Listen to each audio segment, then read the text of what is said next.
Hey, hello everyone. Welcome to the another episode of Product Management Interview Experience. And today we have Ashwin, a product manager from PhonePe. Welcome, Ashwin. Hey Sugat. Why don't you go ahead and introduce yourself, Ashwin, to the wider audience? Sure. Hey, I'm Ashwin. I'm currently working as a product manager at PhonePe. Before joining PhonePe, I was working as a senior product manager with Ola, which is ANI Technologies. Ola Cabs to be specific. Now Ola has also diversified a lot. I've done my MBA from SPGen. Before joining SPGen, I have 3 years of work ex as a software development engineer at Schneider Electric. And I've also done my BTech in computer science from Vellore Institute of Technology. So, seems like a perfect profile for a product manager. Computer science, MBA, and now a product manager at PhonePe. Awesome, man. I think you have I had achieved a all that lot. worked out when I went into VIT. Yeah. You already decided you wanted to be a product manager right from VIT. Nothing like that, man. Just like others, you just stumble into this world. Absolutely. So yes, let's understand. What our viewers are what wanting to hear is your entire interview experience at PhonePe, starting from how you got that call to how you prepared yourself for the interview and what were the different interview rounds at PhonePe. We would love to hear as detailed as possible. All right. I try to cover as many details as possible. So basically, how I got the call, I think I got a call from a recruiter. I think around PhonePe was so typically if you've like spent some years in the product world, you would get to know from your friends, etc., what kind of openings are coming up in different companies. So I did get to know that PhonePe was opening up for 4 or 5 product management roles. I mean, upfront, I can tell you that.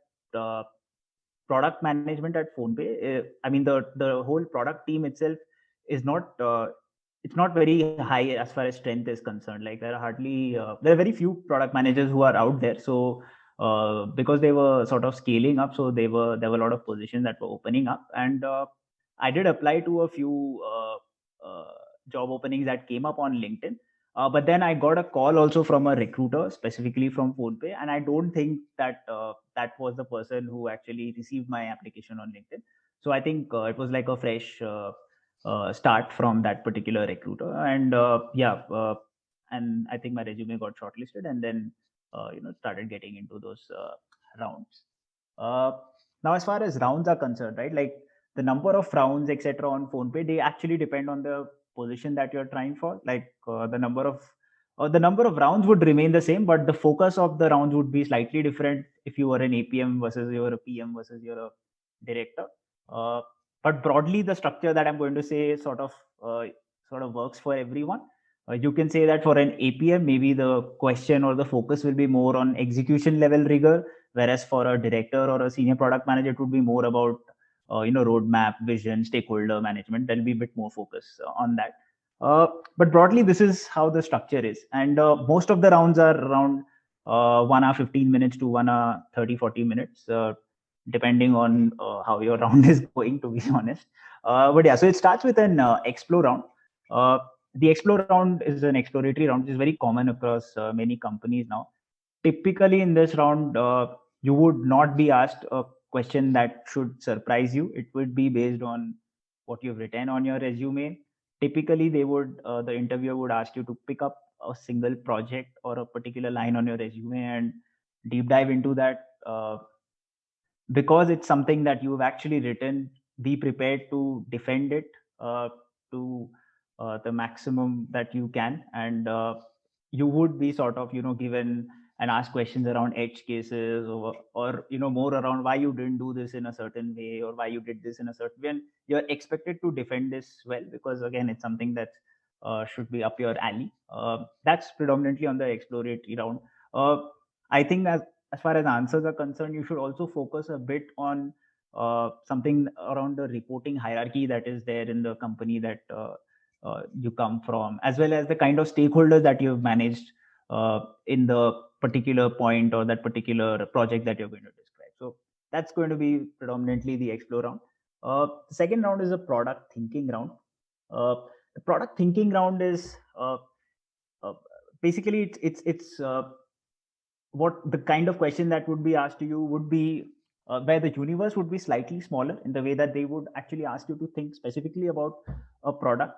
uh, Typically in a product question, there will be a lot of non-product related aspects as well. For example, you would probably have like someone from operations, finance, marketing, legal, all of these involved. But for product thinking round, you can just neglect all of these and focus just on your product. An example would be, just to say, let's say that the number of monthly active users on your platform are was, let's say, 10, but suddenly we are seeing that it's dropped by 50%. And it's about what can you actually do to find out why this is happening, and what are those 2 or 3 features that you would actually roll out to prevent this from happening. So focus would be on how you arrived at those 2 or 3 features, a deep dive on that, drafting the user journey for each of those features. And then the most important part of it is to actually summarize and tie up, saying that these are the features that you're going to do because this was the problem that was there. So that would be the focus of the product thinking round. The product strategy round, as I said, uh, while it would be based on a more broader questions would be, for example, let's say how would PhonePe launch its insurance product, or how would PhonePe get into the business of mutual fund, etc. So these are already products that PhonePe has launched, but it would be more abstract in nature, somewhere where you'll have to bring in aspects of legal, finance, business, marketing. How would you get all of them together, collect requirements, and frame the whole product out there? How would you roll them out? How would you scale up? All of these are important questions where you cover all these aspects. So that's the difference between product thinking and product strategy. The the fourth round would be, uh, uh, in the product thinking round, sorry, something that I missed in the second round would be that you would also have some design aspects that would be covered. Other than drafting the user journey, you might be asked to also sort of draw a wireframe and explain in detail those designs. Sorry on that. But on the fourth round would be a technical round.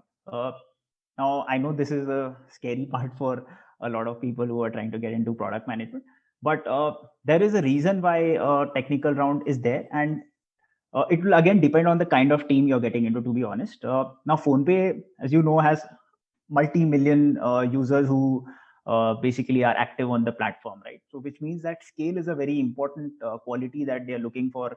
How scalable is your thought process? That's a quality that they're looking for in each product manager. So uh, now, in case you're getting into such teams, which are basically what we call as horizontal or platform teams, you are expected to have a bit of technical knowledge, and you might be tested on that. And uh, for example, the questions could be, let's say that you're getting into a growth team, right? And so you might be asked questions on how do you design an offer engine, like how do you design an offer engine where people can say that this is the coupon code, or this is the offer that I want to roll out, and then how does it reach the audience, etc. And a lot of questions on edge cases and fallback and all of that.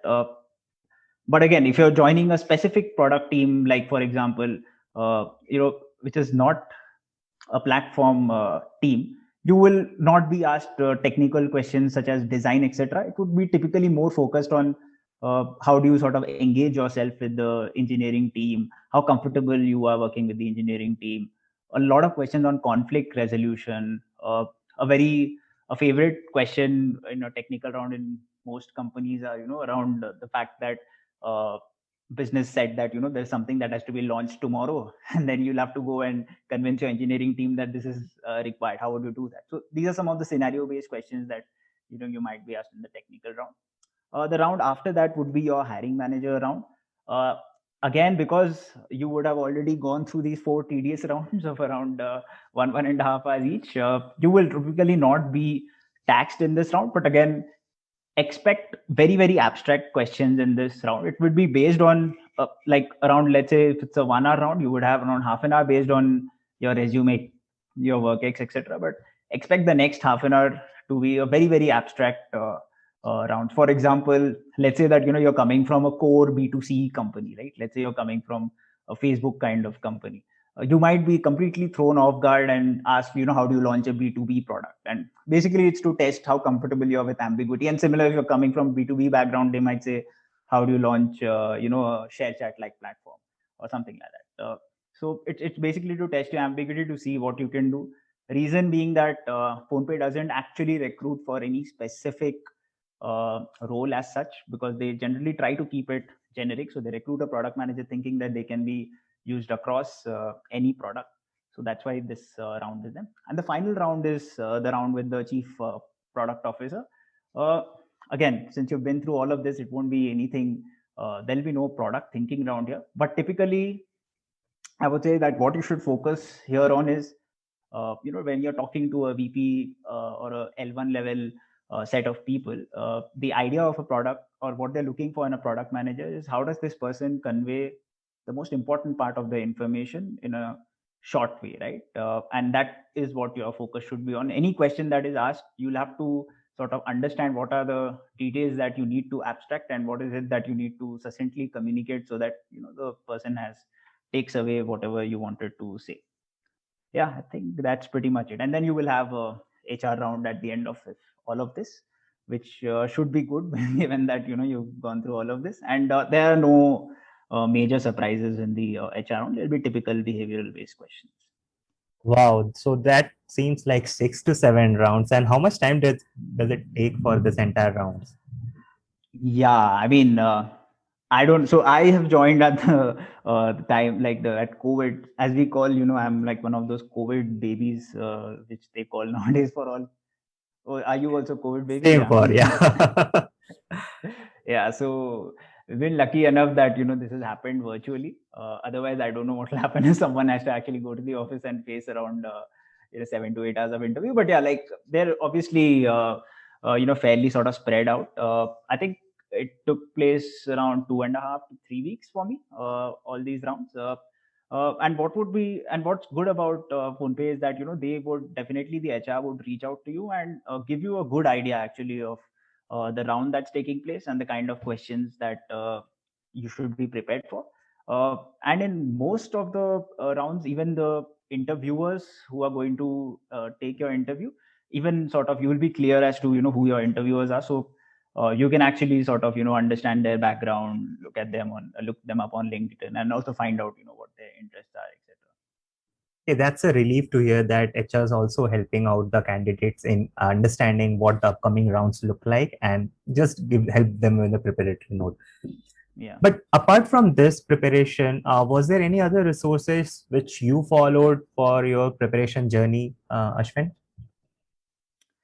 Yeah, I mean, not. I wouldn't say that I was really looking up a certain resource, etc. Just be curious. I did watch a lot of videos, like the kind of video that we're doing right now. That it actually really helps. Videos like this, which are practical.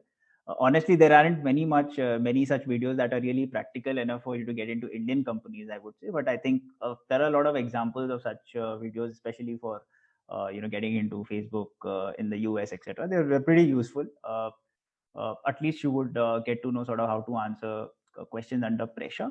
Uh, Typically, I just kept these hygiene factors in mind. I did not prepare for many specific resources as such, but generally, I think the idea, like a few tips, if I can say, to sort of prepare for PhonePe would be that have an understanding of the industry that of the finance industry, while you're not expected to know specifics. But I think PhonePe is a large enough company that at least you should have some basic idea about that, whether it's a UPI, like you can transfer money with help of UPI or wallets, credit card, debit card. Like it shouldn't, if UPI is a term that uses the interview, it should not throw you off guard, right? Like that's the minimum expectation that one would have. So those are some of those hygiene things that you should keep in mind. And if possible, you can just download the app and sort of just browse around and at least have a decent idea of how the app flows work out, because even if your interview is not going great, at the end of the interview typically you might be asked a question as to is there any question that you have for me, and any intelligent question that you can sort of come up with, or suggestion that you can come up with based on your usage of the app, it will actually help to leave a good impression on the interviewer. Got it, Ashwin. So, talking about, another interesting point which comes to my mind is the B2B versus B2C. PhonePe being a B2C company, is it a kind of a prerequisite for any aspirants that they should have this prior knowledge of B2C companies, or PhonePe is flexible enough to give opportunity to B2B product managers also? Yeah, so that's not the case. PhonePe is flexible enough. It does not. There isn't any opinion that is actually formed basis the fact that you've come from a B2B or a B2C company. Honestly speaking, this question has been asked to me also multiple times. There are advantages of. I mean, basically, both the worlds are different, but both. But if you look at product management as such, the core constructs of it remain the same in B2B and B2C. It's just the scale difference that's the biggest difference between the two. So they'll that'll never be a point that will go against you. Gotcha. Interview process looks fine, looks great. The entire 6 to 7 rounds, but before that, one of the major milestone is getting shortlisted, and resume plays a very important part of for that. What are your tips on that? How a resume should be so that it easily gets highlighted in the eyes of PhonePe recruiters. Yeah. So definitely, what I would say is that uh, within PhonePe, like the product management function is very highly respected, and a lot of work actually goes on to ensure that the right set of people get in. And I can also tell you that there is a lot of work that also goes on to ensure that the uh, interviewers are well trained in taking the interviews, right? So there is a lot of pre-work that goes on even before actually the whole recruitment drive starts. That's something that I've always wanted to let your viewers know, which means that because there's a lot of pre-work, right? Your resume is scrutinized actually a lot, and it is very important that your resume gets shortlisted. It isn't one of those places where most of the like the funnel of if you have 100 resumes, then definitely around 80 90 get interviewed. It's really low. uh, so you would have to get your resume right, and typically what I would say is that your resume might be vetted by anyone, right? So it has to be generic, and at the same time has to convey the impact that you have actually achieved in your workplace. uh, it actually plays a if you've noticed across the 3 or 4 rounds that I mentioned, your resume actually becomes important in all of those rounds. It's not just for shortlisting. It is from the resume that someone picks up a line and asks you to explain in detail. So ensure that the most eye-catching part of your work is highlighted in terms of impact, and that should pretty much be it. And yeah, I'd try to reduce the number of technical jargons that you have. Just keep it plain and simple. Gotcha. So you have shared your entire, interview experience. I believe that at this stage you must be also be interviewing few candidates. How does PhonePe, or how does it looks when you are on the other side of the table, and what are the things you try to see or find in a candidate as a good fit for the product role? Sure. Yeah. I mean, it does feel more comfortable being on the other side, definitely. The interview process is quite long, but I think that's the case everywhere nowadays. But yeah, like a few again like a do's and don'ts, maybe something that I can sort of definitely put across is typically an explore round, as I said, it definitely asks you about what is that one project that you would like to talk about. I have seen candidates often uh, talk about products that I have a feeling they may not have really directly sort of done. And it's something just because it is eye catching, they sort of, or maybe they've contributed like 20-30%, they sort of make it look like they did a lot of work in it. I would say you should steer away from highlighting such points, because a lot of companies, including PhonePe, actually train interviewers to sort of find out these things, and it very soon in the interview these kind of things are the interviewers figure them out. So that definitely goes against you. So pick a project. I mean, just think a lot about. There is a lot of people are actually unprepared. There's actually a lot that they can talk about their product, but I think they may be sort of biased in the way they think. There is actually, if you once you deep dive on that particular product, right, you will definitely be able to sort of easily lay out the metrics it impacted and what it means at a company level, the feature that you have contributed. So if you're able to bring out all those aspects, right, it definitely leaves an impression. The other thing I've specifically noticed is around the reason for leaving. I think people should be honest about them. The product management world, while it is big, I would say it isn't big enough. Typically, every person who you're interviewing is maybe 2 or maximum 3 degrees of connection away from someone, and it isn't. It won't take long to figure out why you're leaving. So be honest about it, and because there's a lot of background check that goes, and you'll get found out. Uh, the other thing that I would say, typically for especially this may not be actually relevant in non-COVID time, but in COVID times, it actually helps if you're on video. Not mandatory in case your connection is poor or any of those sorts. I mean, it's obviously excusable, but uh, try to be on videos because it's your body language plays a very important role, and if you're not on video, it does not come out. A lot of people are not maybe very they can't like modulate their voice etc to show their body language. So definitely be on video, that helps. And if you're actually doing an interview physically, I would also advise that pick up a marker and go to the whiteboard and start chalking them out. Don't wait for your interviewer to say that do it on the whiteboard. I think both of these points help. No, I think this is pretty much relevant. This might sound like a very small things, but this small things add a huge impact to your entire interview experience. Cool. So what's big cooking for PhonePe? I know this is not about a product management interview, but yes, audience would definitely love to hear more about the PhonePe. So if you can throw some lights, what the big next thing, that would be super cool, Ashwin.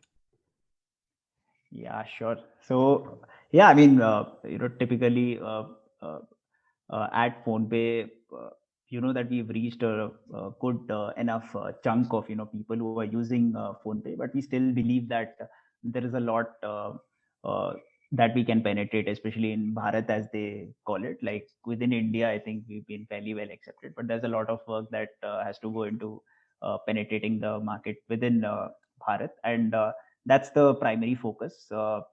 Seeing that how can we make our products etc so easy that anyone in a tier 2 tier 3 city can also easily understand our product and sort of start getting themselves onboarded on the app and starting up. The competition is fairly high in this particular space, so yeah, so that's actually something that keeps you most excited. So as a product professional in PhonePe, what you should be excited about is the industry that you're competing in. It's highly competitive. In fact, Sugat also happens to be a competitor in some way to my company, so you'll know how highly competitive it is. And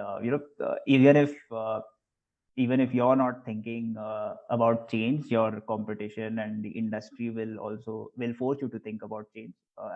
It's also a very highly regulated industry, because of which you will also have to always sort of keep always ensure that all these compliance norms and all of those are followed. And every time there's a change in that aspect, also your roadmaps etc change. So as a product management professional, I would say that anyway, road mapping and prioritization is a challenge for any product manager. And when you add to that the competition that is there in this industry, as well as the influence that some of these legal and compliance norms can bring about, it actually tests you a lot as far as how uh, flexible you are, how you can think at a platform level, and obviously the whole scale part of it. I totally understand, Ashwin, because when I was working in my previous startup, so any change with the NPCI that brings Yeah. in the UPI reforms has mandated all the companies to go through that legal compliance things, and that actually changes the entire landscape. Perfect. So, any parting thoughts for the aspiring product managers or the viewers who are watching it? Yeah, I thought something that I can definitely sort of tell you as a, especially if you're trying to get into product management. Like some people think a CS background is necessary, or a certain kind of work profile is necessary for you to get in. I would not say that is true. It depends on the kind of company that you're interviewing for, and the position, as well as the team. There are enough openings out there for people who come from places where you can bring about fresh thought process. A lot of Sugat did highlight that I have like that typical product management background of a CS graduate and then getting an MBA. But there are a lot of us also, if you can see, similar, who are in the product management world, and there would be a point in time when a lot of us exist. So there is definitely scope for fresh thought, especially in a lot of these new verticals that are there. uh, uh, don't get too bogged down by the fact that I don't have a technical degree, etc.